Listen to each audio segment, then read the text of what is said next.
Hi there, just read this disclaimer please. Alright, so my inner narcissist said that I was going to make this video, and here I am making it. So basically it's a what if scenario. It's basically, I mean, I knew just based on my unitization sort of measurement of my performance that I've been doing really badly in my investing. There's a little illustration of how badly I've been doing. That's me.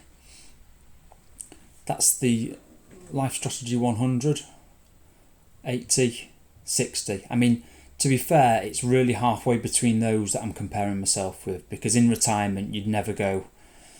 I don't think you'd. It's not really advisable to go 100% equities with a total performance strategy, because you haven't got those value stocks that are paying dividends that are more smooth than the share prices that go up and down a lot.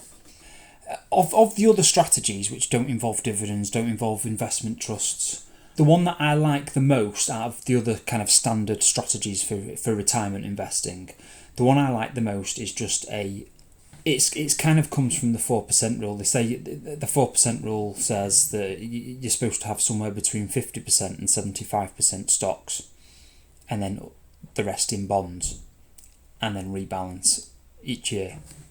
Actually, I'm not sure whether it specifies to rebalance each year or whether it just, I don't know the exact details.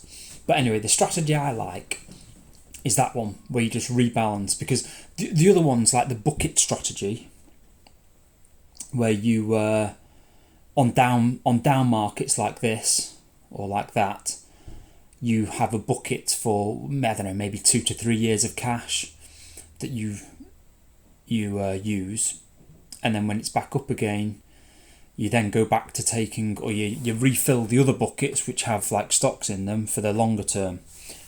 For me, that one, which is I think probably is the most common one, it's not algorithmic enough for me, that one, because like in this instance things went down, and you had plenty of. If you had 2 to 3 years in cash, that was plenty, because you could have waited until a new all-time high here, and then sold some of the stocks at a new all-time high, and your cash bucket would have lasted that long. What is that? About 20? Yeah, less than, probably about a year and a bit, and that would have lasted long enough. But then if we had these same charts for say 2008 or 2000, the dot-com bubble, I'm not quite sure. I mean, it's annoying because you go to these charts for the S&P 500 and they go back for decades and decades and decades. So you can actually see here, like the dot-com bubble lasts a long time. So your cash bucket there, if you had a 2 to 3 year cash bucket, say you were doing it at the beginning of each tax year, you'd have 1 year of down where you'd spend from the cash, 2 years of down when you spend from the cash, 3 years of down when you spend from the cash. Your cash is all gone, and you'll then be selling other things. I mean, you'll be selling other things higher, because that 3 years was just about enough, wasn't it? Look, so no, because you'd sell you'd sell your stocks as usual there. At the beginning of the year after, this is where you'd spend your cash instead for this following year. So you'd spend your cash for 1 year, you'd spend your cash for 2 years, spend your cash for 3 years, and then, okay, so this is the decision point. Do you spend cash here? Well, no, you have to sell. But you have to sell when you're down from the all-time highs. So I mean, it all depends on when you retired. If you retired on that date, it's going to be kind of gut-wrenching, isn't it? Just as you got into retirement, everything starts going down, and then you're selling at lower levels. But I guess if you retired here, just like emotionally, that's not so bad, is it? Because even selling here isn't so bad, because you've been retired when you had a net worth that was based on that S&P 500 share price. But anyway, it's annoying because being English, we're not really going to subject ourselves to the risk of just buying one country's stock market, are we? And for some reason I can't seem to find a, because I mean this is the kind of all world ETF tracker that you'd put your stock portfolio into, isn't it? But I can't find a chart that's similar to this one for the S&P 500 for the all world that really goes very long term. Anyway, because this won't be as the all world one wouldn't be as bad as this, because I think America had it worse in the .com bubble. They had more of those companies that spiked up and then took a long time to recover. But then obviously where America did badly here, it's done ridiculously well from here to here. Because in that scenario, you've got to make a decision. You've got to not spend all the way through there, and then you end up still selling a load less. Whereas the rebalancing one just does it piecemeal. So like the market goes down a little bit there. It's not the worst of the drop, is it? The year after is a lot worse, and the year after that's a lot worse. So the rebalancing strategy would look at the proportions of each thing in your portfolio, and it would just get back to those target proportions. So because this went down modestly, it would sell a bit less than usual, but it wouldn't completely not sell any shares. Because in hindsight, selling here is pretty good, because you're still higher than this point, aren't you? But in the moment, you've no idea of knowing whether selling there is a good idea or a bad idea. Because in other instances, a year later, we're way up here. Because if we had the same scenario in here, for instance, look at that.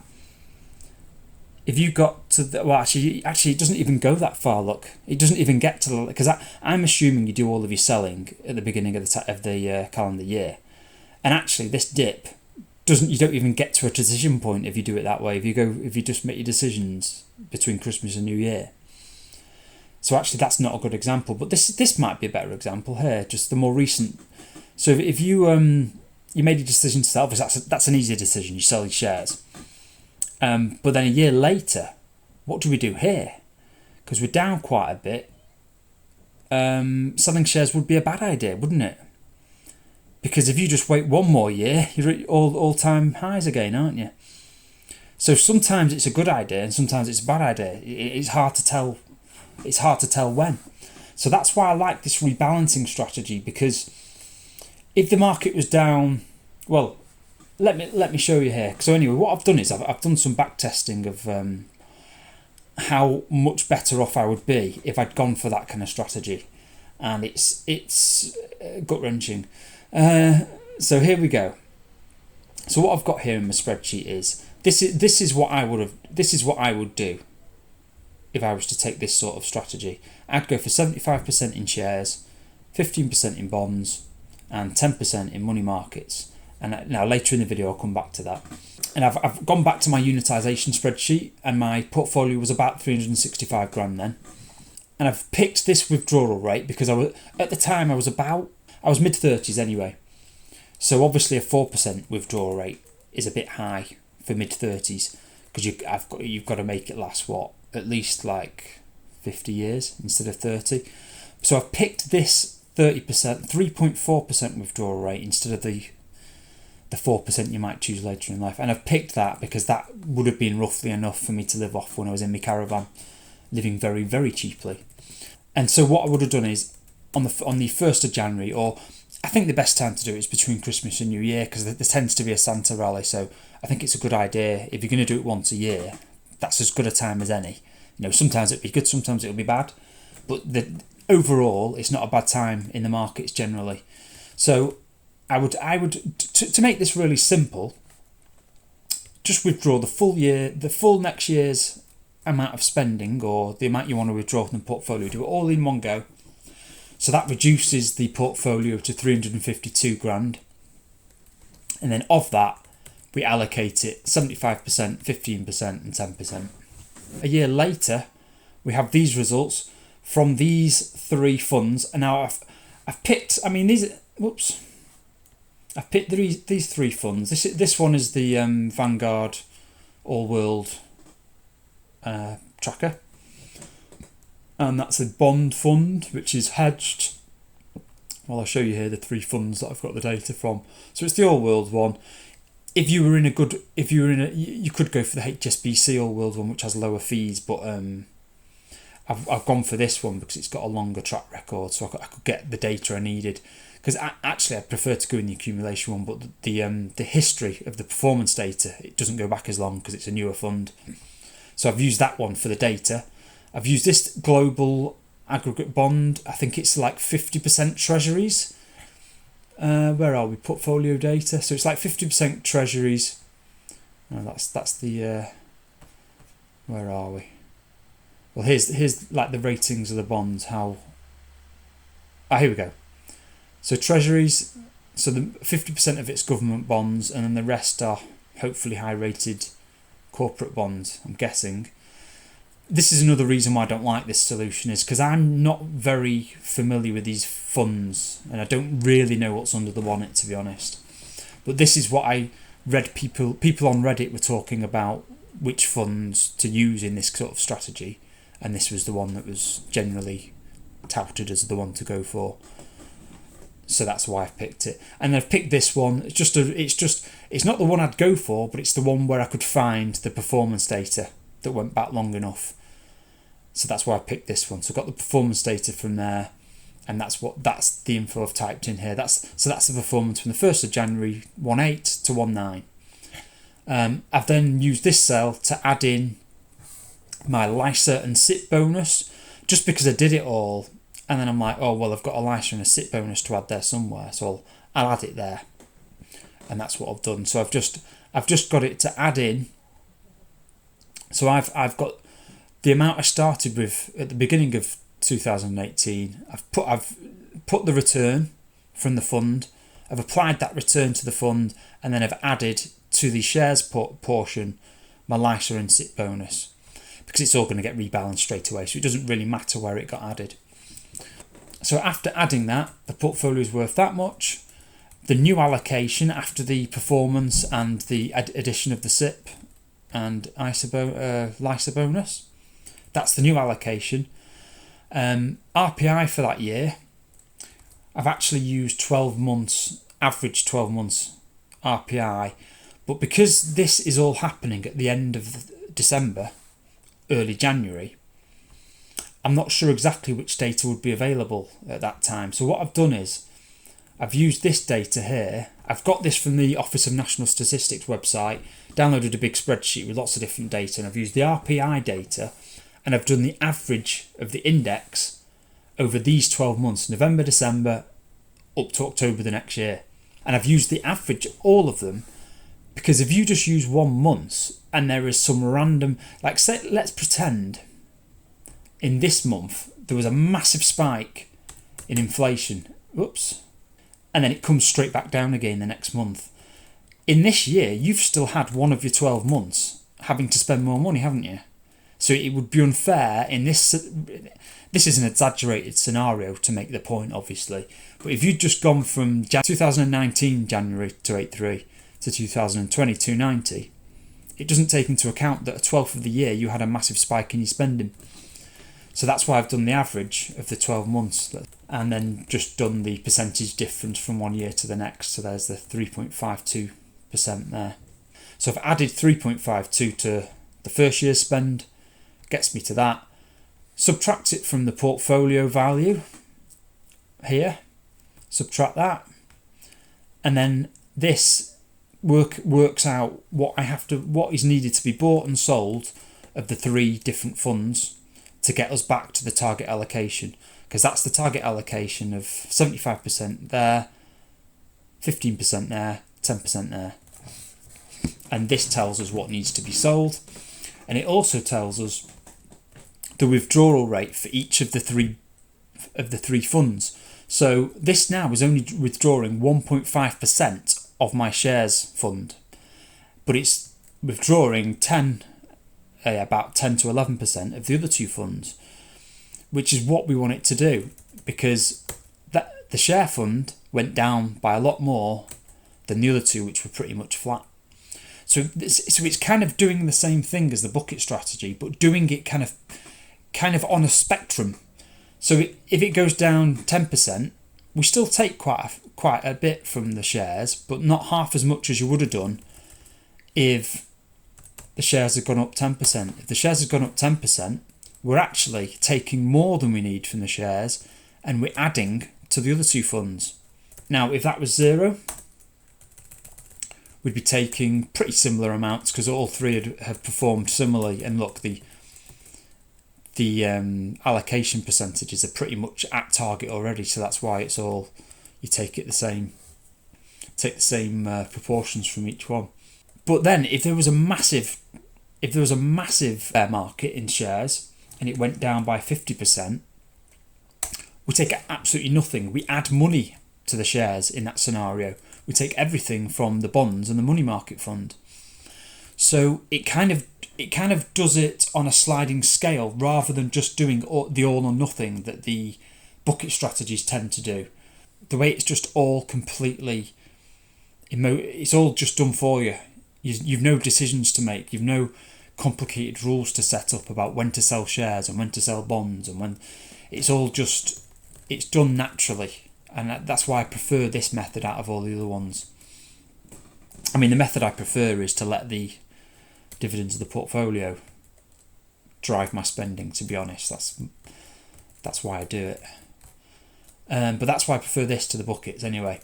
So as you can see, it's now obviously the whole portfolio went down in value, and that's why the new withdrawal rate, given the 12,846 withdrawal, is 3.91% instead of the initial 3.4%. So I'm just working that as we go along, because that's what happened in the first year.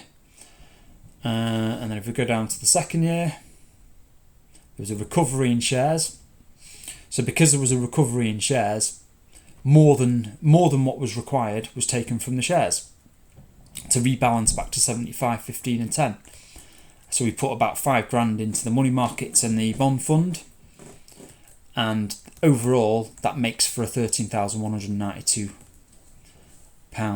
withdrawal from the portfolio. And then if we go down to the next year, everything was up, but because shares were up more than the others, we take again, it's taking everything from the shares and topping up the other two.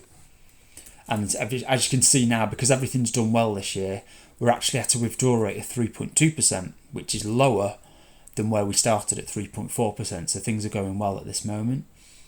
And the year after, everything keeps doing well. Well, the bonds have gone down a bit, but as usual, I mean, this is what should happen most years, because most years stocks are up more than the other stuff. So more than, obviously we're topping up again. We keep topping up the money markets, because whichever fund does best gets a above allocation percentage by the end of the year. And this year, now this is where the bond and the money market funds come into play. So we've added to them for the past few years, but as you can see, it's not all or nothing. The stocks and the bonds both went down by a similar amount.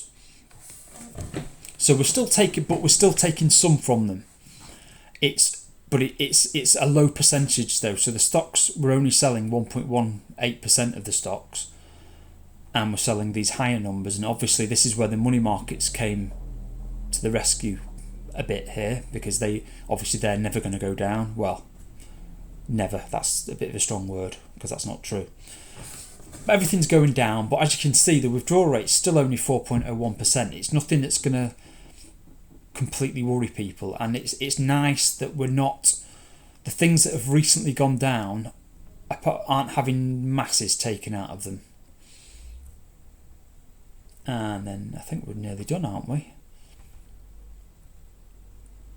And then the last year, you take out, obviously inflation's going really high now, so the withdrawals have gone to 15 grand the year before, and then for the year we're currently in now, I would have had 17 grand to spend this year, which is a lot more than I have to spend doing it the way I'm doing it with my terrible stock picks.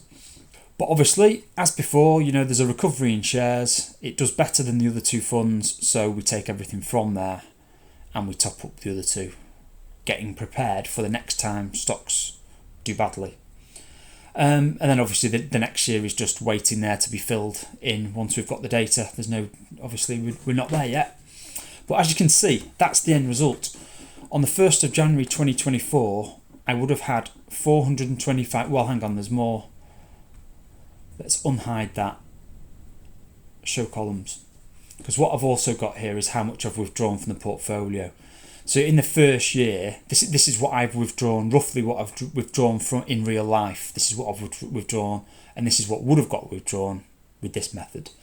And as you can see, I took a bit less with this method, a bit less again the second year, and then we start taking more. So we're taking more from the portfolio with this method in 2020. In 2021, we're taking a lot more. 2022 we're taking a bit more, not quite as much. But what I've done to equalise out, because obviously to make this a fair comparison, I've added up the difference there, and it adds up to 4,244, and I've added it in this column here. I've added it to the stocks there, so that this number that I've worked out after the withdrawal, actually that's more of a This is a fairer number because with this method I'm taking out the full amount at the beginning of the year, whereas we're in March now, and I would only have taken out a couple of grand from the because obviously I'm taking it as it comes in dividends, whereas this method I'm taking everything at the beginning of the year. So actually this number's probably closer to what should be compared to my real life numbers, and it's and as you can see, my real life. Oh, actually, that's not fair, is it? I need the unitisation, because this is from the 1st of January. Where's the 1st of January from the unitisation? Well, 3rd of January is the closest I've got. 355 grand. So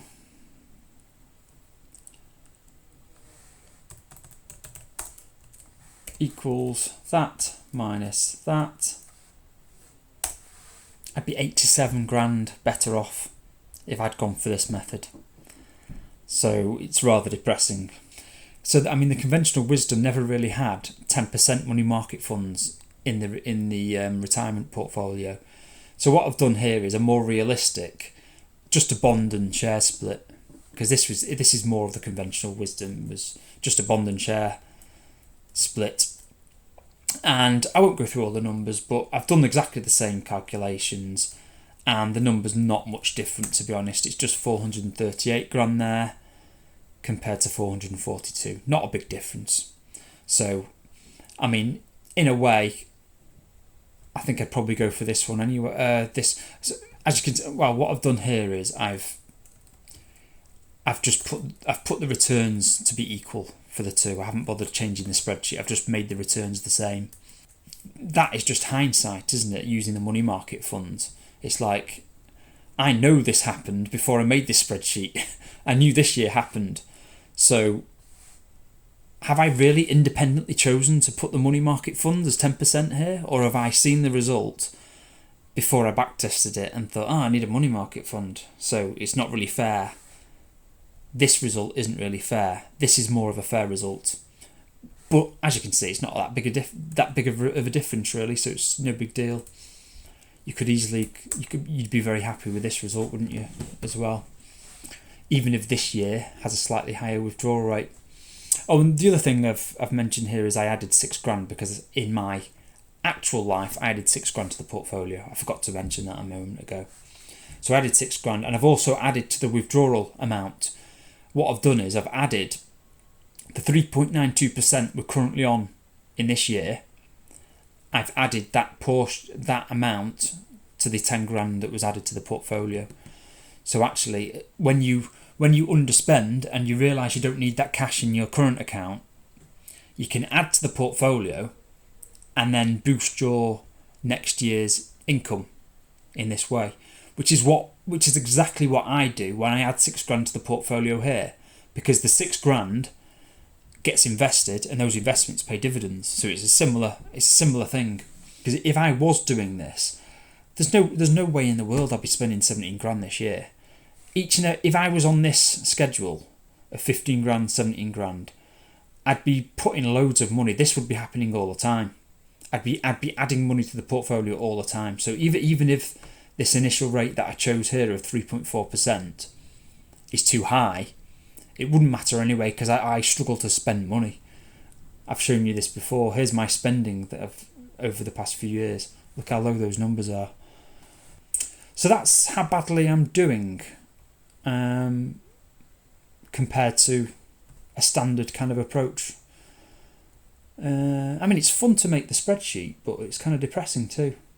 But I've still got hope that my my stupid portfolio is going to come through in the end. And this is way more fun. I haven't got much to do in life anyway, so this is my entertainment. So why not keep doing it? Anyway, there we go. That's the video. Alright, have fun guys. Bye bye.